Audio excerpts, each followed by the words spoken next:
Welcome to This Explainer.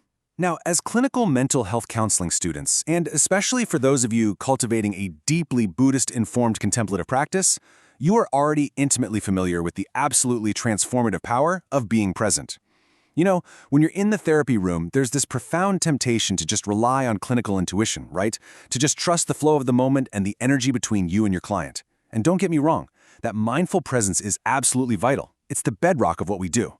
But true systemic healing, well, that requires us to go a step further. So today, we're exploring the architecture of intentional change. We're going to look at exactly how we take that deep, contemplative intuition and pair it with a really rigorous, systematic approach to program development. Because by embracing this mindful, procedural transparency, we don't just enhance our individual client sessions, we actually start to alleviate suffering on a much broader, interconnected scale.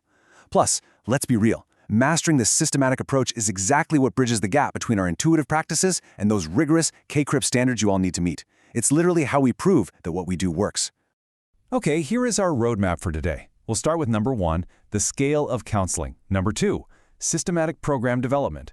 3, defining goals and objectives. 4, determining your framework. And finally, number 5, logic models, connecting dots. We're basically going to slowly zoom our lens out from the moment-to-moment micro skills of a single session all the way to macro-level program evaluation. Section 1. The scale of counseling, expanding our lens. To really understand our clinical impact, we have to look at the boundaries of our actions and how we scale up from the micro to the meso to the macro. So first up, we have techniques. These are defined as discrete micro-level counseling skills or strategies. Their scope is moment-to-moment, right there within a session. Think of a foundational contemplative technique, like guiding a client through mindful breathing, or a grounding exercise when they're feeling overwhelmed. It happens right there in the room with you. Next, we scale up to interventions. Now, these are purposeful approaches designed to address a specific concern, and they usually extend over a series of sessions. The scope here moves from just moment-to-moment to a session-level or short-term service. So building on our mindfulness example, an intervention would be something like a structured, 8-week mindfulness-based stress reduction protocol that you facilitate for an anxiety group. And finally, we zoom all the way out to programs. These are coordinated sets of interventions designed to address really broad or complex needs across clients, schools, or communities. The scope is multi-layered and sustained over time.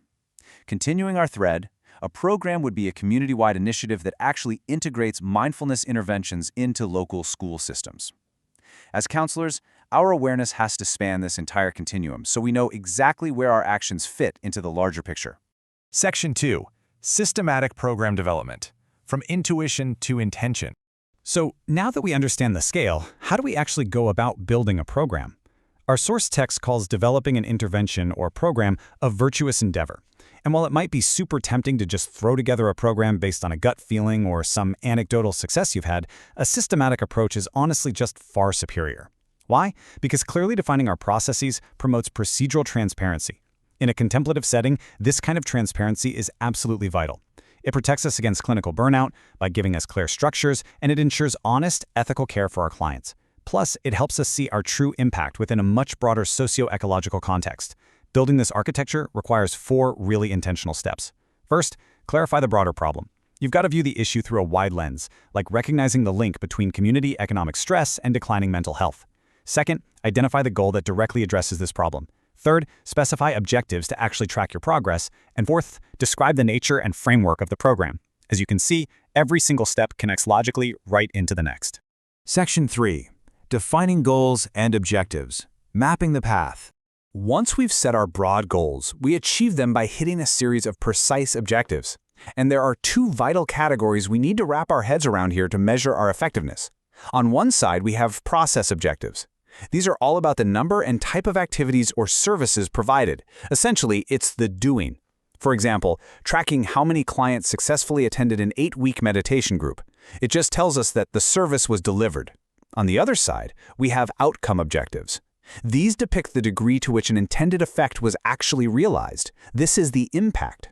So going back to our group, the outcome objective would be measuring the actual reduction in those clients' self-reported anxiety scores after the 8 weeks.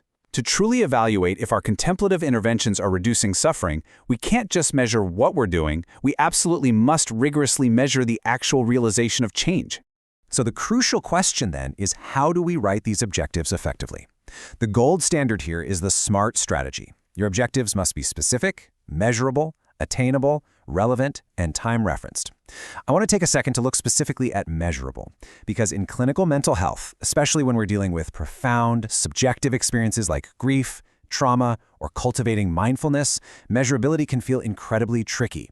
I mean, how do you measure a client's inner peace, right?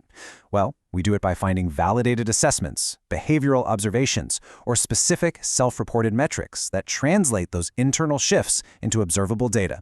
And best practice dictates pairing every single one of these SMART objectives with a specific data point.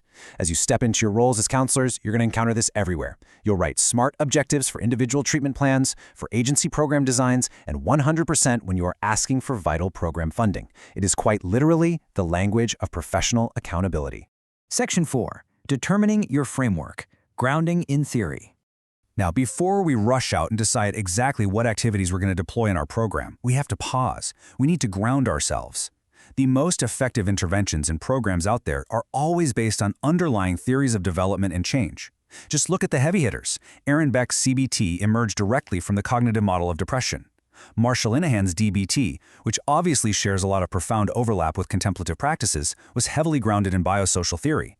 Michael White's narrative therapy is beautifully informed by post-structural philosophy. For this specific cohort, it's also absolutely essential to recognize that Buddhist psychology itself acts as a profound theoretical framework for change. It gives us a vast, validated structure for understanding human suffering and mapping out a path toward liberation.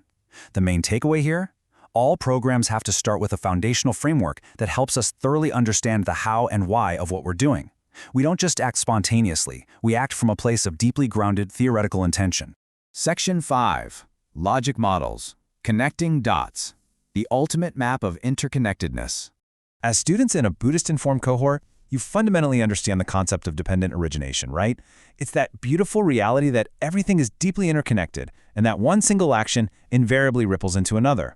While the logic model is essentially the pragmatic, programmatic map of that exact interconnectedness. Because clinical interventions are inherently complex, a logic model visually lays out the relationships between the original problem we want to address, our inputs or resources, our therapeutic activities, our immediate outputs, the short-term outcomes, and ultimately our long-term impacts. Let's walk through this map together conceptually.